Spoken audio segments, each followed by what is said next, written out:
Penyanyi dan presenter Wika Salim ungkap cerita masa lalu yang dialami sebelum menjadi selebritas terkenal seperti sekarang. Wika mengaku hampir dijual oleh manajernya sendiri. Kejadian itu dialami Wika saat dirinya baru awal mencoba peruntungan menjadi selebritas. Dulu aku pengen banget jadi artis karena di pikiran aku kayaknya kalau jadi artis banyak uangnya, gampang cari uangnya, kata Wika dalam tayangan Pagi-Pagi Ambiar Trans TV. Ditawarin, mau enggak jadi artis, namanya baru-baru jadi penyanyi dan belum ngerti, imbuhnya. Awalnya orang yang menawari Wika itu mengaku akan berperan sebagai manajernya, tapi orang itu justru membujuk Wika untuk menemani orang-orang tertentu di hotel dengan alasan agar bisa mendapat modal membuat lagu. Awalnya dibilang mau dimanajerin, tapi ternyata pas udah ketemu, malah mau ditawar-tawarin, ujar Wika.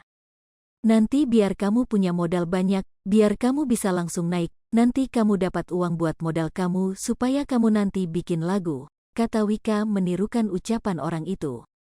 Namun karena tak ingin menempuh jalan yang salah, Wika tidak mengambil tawaran seperti itu. Emang enggak kepikiran untuk begitu. Kayaknya kalau bisa memang harusnya jalannya yang bener-bener aja, ucap Wika. Kini setelah menjadi artis terkenal, Wika mengaku masih ada tawaran seperti itu. Tapi semua tergantung bagaimana dia menyikapinya. Kalau sekarang untuk tawaran ke aku langsung udah enggak, tapi kayak ke manajer aku suka ada, ucap Wika. Cuma itu mah tinggal gimana kita nanggepinnya, sambung Wika. Wika sendiri tak terpikir untuk melaporkan tindakan orang tersebut. Kalau aku sebenarnya kalau bisa, orangnya enggak pengen berurusan sama hukum, ucap Wika.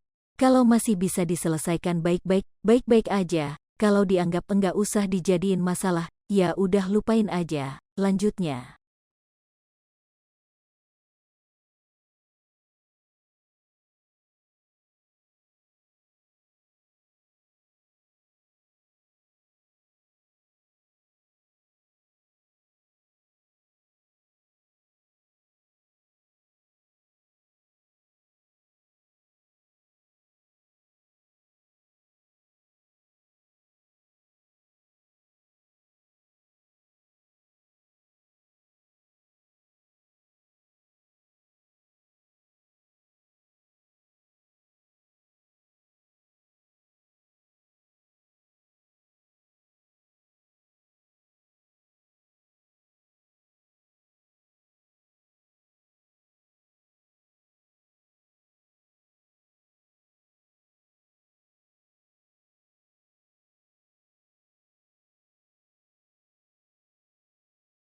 Hai pemirsa Sri Popo TV, jangan lupa komen, like, dan subscribe, serta tonton terus berita-berita terupdate lainnya ya.